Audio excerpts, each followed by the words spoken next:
Hey guys, welcome back to the Clack Shack. This is going to be my first official video from start to stop with the new camera. Now, I've got some video that I captured, and I'm going to skip past some of that. Maybe try to redo it tonight.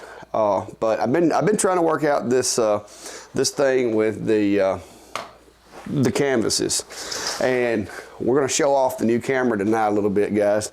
But these are some of my tests that I've been doing with the camera, or with the with the laser. I'm sorry guys, I got camera on the brain, but I'm trying to work this out, and I mentioned it earlier in the video that I did. I had to break down, buy some more canvas because these had been sanded and repainted and all that, and it just I was having trouble with consistency. So I've got some black canvas that I'm going to be using, and I've got some white canvas that I'm going to be using, and we're going to see which one of those does the best. I spotted these when I was getting the canvases, and doing a white over black, I think this would probably work pretty well. So that's what we're going to be trying tonight. I'm going to take the image, I'm going to put it in the machine, and we're going to burn it and see how it works out, and hopefully it'll work out good. So stick around for a minute. I'm going to move over to the laser and get started.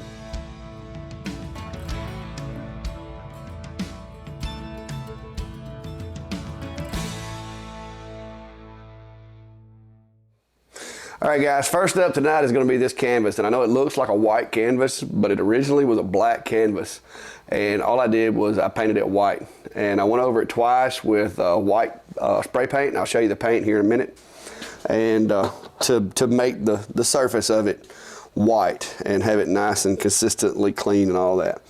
So this is actually going to kind of be a start over on this little test that I've been doing. One thing that I will tell you want to do, if you've got a Pro where you have the adjustment, you're going to want to make sure you've got your machine set to focus to the surface, because you're not trying to penetrate into this canvas. You actually want to be as close to the surface with your engraving as you can be. I'm going to be using my jig here to make sure that everything is square and trued up. We'll go ahead and power the machine. All right guys, here we are on the computer too. I've got the camera going over there, computer here. This image, guys, that I'm going to be using is a selfie that you may recognize from my posts. This is just a little quick selfie that I did using my iPhone. This is not a great picture. It's not a professionally taken photo or anything like that. Most of the time when people give you these photos, the most memorable moments that they're going to have are going to be selfies or pictures that somebody else took with their phone. So you're probably not going to be doing a whole lot of professional grade photography unless you get lucky. I've only had like 2 or 3 that actually brought me like wedding photos that were taken by somebody that, you know, was doing it professionally. So you're going to have these lighting issues. Like this picture, for example, my hair, because I have platinum blonde hair there, guys, this is going to be very, very white, okay? The other side is going to be very, very dark. You can see here there's some black right there. So that's going to create issues with the image, but like I said, I'm not trying to do a perfect image and show you that everything always works out perfect. I'm trying to be as real world and what you're going to get as I possibly can. So this is the image that I used, and I basically just export this as a JPEG or PNG, or I think I've been using the PDF when you export out of Adobe. PDF seems to work pretty well. So you're basically just going to come over here and import that image. Yeah, I think that's going to be it right there. So there's the image of me and Fluffy. All right, so one thing that I didn't do it. I've got a jig file that I built for 8x10 canvases using my lower jig square. So I'm gonna go ahead and load that. I'm gonna update my camera view. Now this may not be exactly right. It looks pretty close, but that should get me pretty near. So I'm gonna go ahead and home that laser and import my photo again. So what I'm gonna do, I'm just gonna shrink this down, guys, and get it to where it fits on the canvas. Now I don't want this to be like just overwhelming the canvas, but I'm going to get it on the canvas. And to make sure that it's in the center of the area that I'm framing, I'm going to leave it selected. I'm going to select the outer frame here. I'm just going to use the bullseye button to make it center. Now, always make sure that you select the piece that you want to move first. If not, it'll move and you'll move your frame instead of the image. So now I'm going to go ahead and hit the frame, so you should be able to watch that over there. See if this frames up right. Now this was a jig file, so it should be pretty close. Look at that, guys. It is right on the edge there. Oop, up, little slip there. Right on the edge there. So up and down, my jig is good, but I need to move the entire thing approximately 1/4 of an inch to the right. I've got my control button held, and what I'm going to do is I'm going to go ahead and I'm just going to hit it 20 times because I've got mine moved like 1/2 millimeter at a punch. So that should be close to 20, and I'm going to frame again.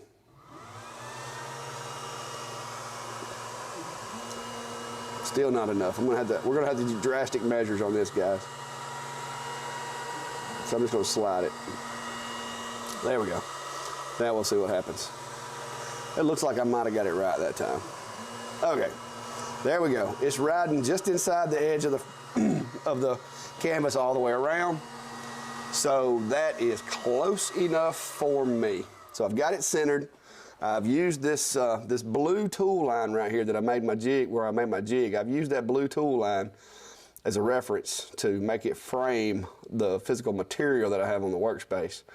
If you tried framing this, guys, then you have to worry about measuring from here to there and from there to here. And to be honest with you, now that I've gotten to where I use jigs so much, I hardly ever use a measuring tape anymore. I will create myself a shape that I can tell is obviously the tracks around that shape, as long as it's nothing odd shaped. And then I will use these tools to put my image where I want it to be. All right, so I've got that in there. This is going to be kind of my design here. Let me see. Y'all may not like this, but this is my design I'm coming up with. Bear with me, guys. Don't go judging it. There you are. That's what I'm going to do on this one. And that's not talking about me. That's talking about the cat, by the way, guys. As many of you already know, the cat's name is Fluffy. And believe it or not, the reason she got her name, my daughter was in charge of naming her. And like I said, we have a terrible thing about naming stuff around here. You can tell that by my guinea named Guinea. But my daughter, my wife was like, "Oh, that one cat looks fatter than the rest of them when they were kittens." And my daughter actually made the remark that she's not fat, she's fluffy. And that therein lies the name. So before y'all go hating on me, I'm not picking on overweight people or anything. That's actually how the cat got his name. But that is going to be the design that I'm going for on this thing. And if it works, my daughter's getting the canvas too, guys, if you haven't figured that out yet. So going to go to cuts here. The image, let me get my one I did the other day, guys. And I can't promise you this is going to be exact because, like I said, this is still a work in progress here. I'm going to lean towards 130 millimeters per second at 25% power. That's what I had in here. So apparently that's what I was going with. So that's what I'm going to run. And keep in mind, guys, this is a black canvas. So the canvas itself is black. So all I'm really wanting to do is skip that white paint off of that black canvas to reveal the canvas below. The way a laser works and the way this image is set up, the blacks are going to be hot and the whites are going to be left alone. And so the white paint should remain in this area. And as the laser comes across, it's going to burn those the paint off in those black areas and hopefully make something that slightly resembles this image. So, what's up, guys? It's either going to be a fail or it's going to be awesome. But yeah, there's the here's what I got going on, guys.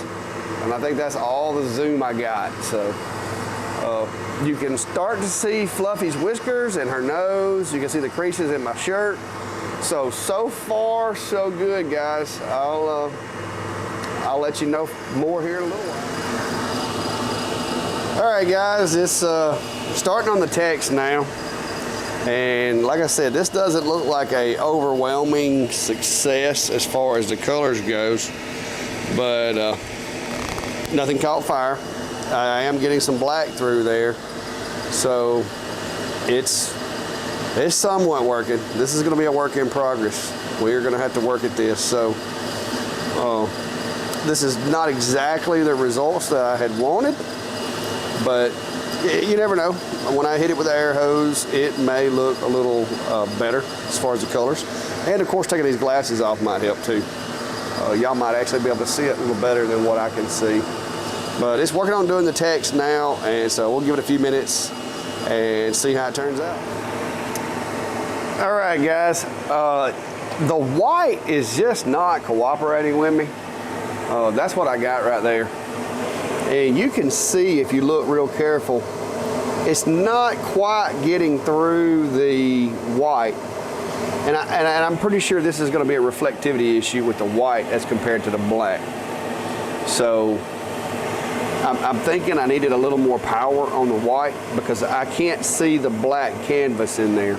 So I think what I'm going to do, guys, is I'm going to go ahead and take this, and I'm going to turn off the image, and I'm going to leave the text to output, and I think I'm going to run it one more time on that same power setting and just see what happens. I've got a black canvas we're going to try here in a minute too, because I think black is going to be where it's at for this canvas stuff. But I'm going to go ahead and run that one more time on this higher power setting and see if the text comes out a little bit better.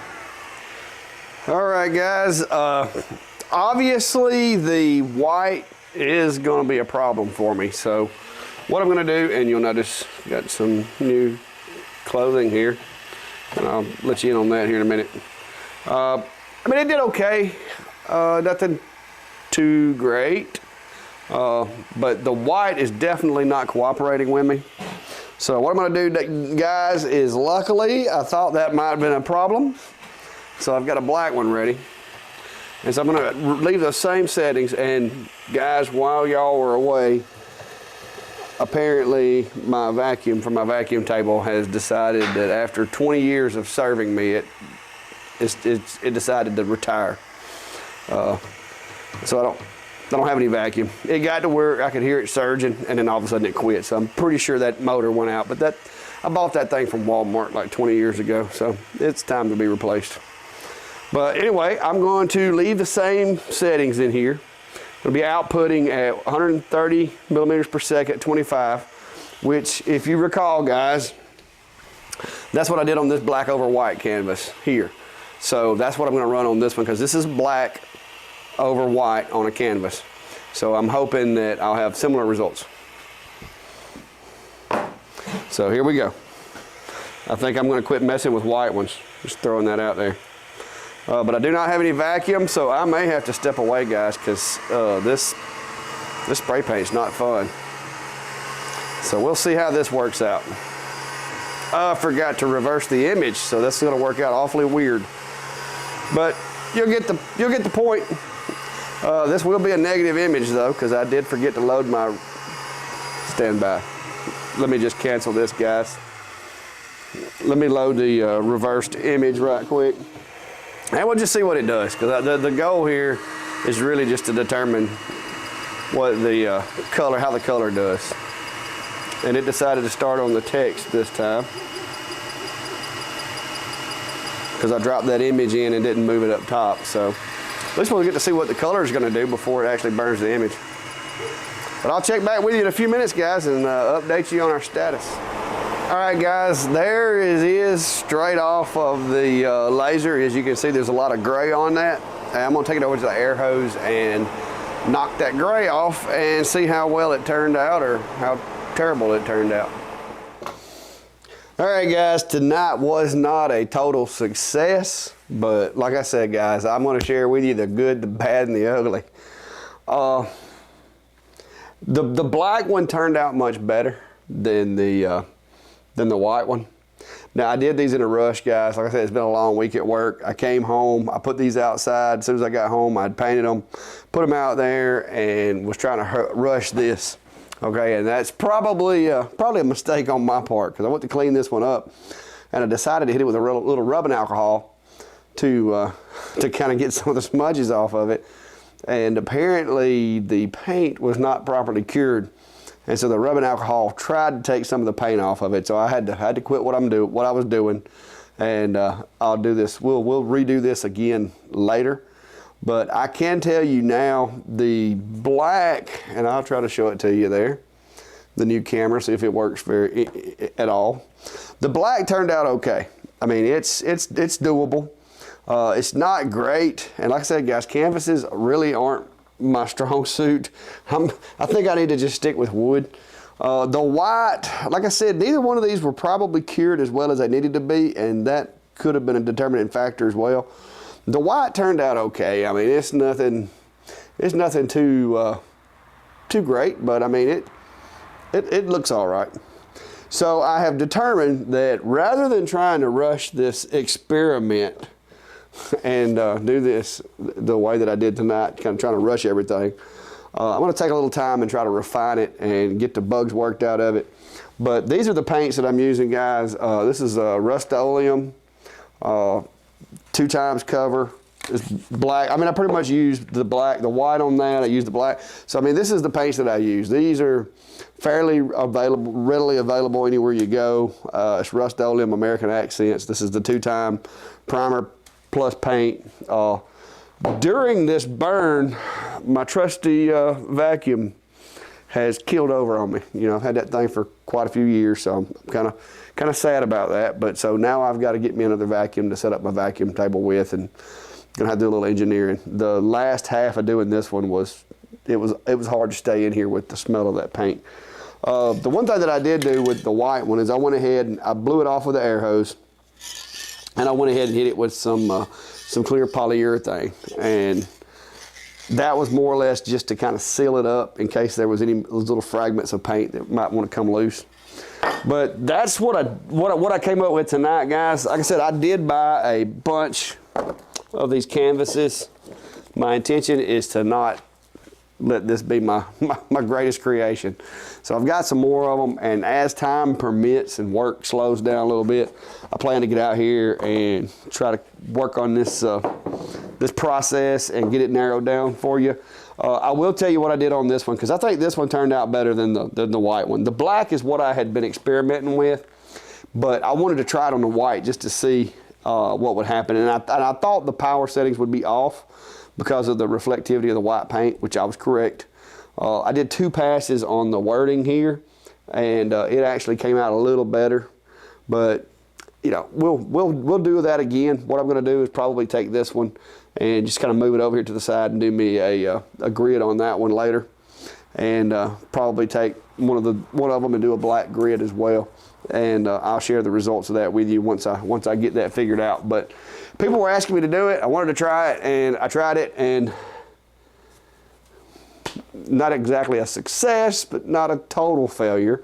You can recognize who that is. So I did mess up and almost ran the standard image where I needed the reverse image here, and so I had to stop that, and that's what that little extra line there is for if you missed it. But anyway, guys, I'm going to keep working on that. I'm going to keep coming up with a better process so that maybe I can show you guys. But this right here was originally a white canvas tile. I put 2 coats of the white on it, let it dry mostly. Once I got that done, I went back and I put 2 coats of the black on it. And so that's all I did to that. Now, it looks like it would have turned out pretty well, and it looked pretty good until I hit it with the alcohol. I hit it with the alcohol and the rag, and I just kind of smeared a bunch of stuff. So that was probably not one of my brighter moments. All right, guys, thanks for stopping by. I appreciate you. as always, appreciate you supporting the channel. If you haven't already, hit that subscribe button. And one more thing before I go, X-Tool keeps sending me emails. They wanted me to remind everybody they've got a sale going on, and they've sent me a discount code that I can put in the description of the video that you can use that to get a discount on your purchase. If that's something you've been saving up for a purchase and a discount would help you, then by all means go down there and grab that code, pop that thing in there and get you a discount. And while you're at it, if you don't mind, hit that affiliate link, and that way I can get a little bit of recognition for the sale. So thanks for coming, guys. I appreciate it. Like I said, this is not my strong suit, but just trying to help those of you that are out there that may be thinking about this, just kind of show you what you can do. And this was actually kind of a failed attempt, but it still turned out pretty cool. So I think my daughter's going to be okay with whichever one she decides she wants to keep. And we'll try to improve upon it, and maybe next time we can do a better one. But thanks for stopping by, guys, and have a good day.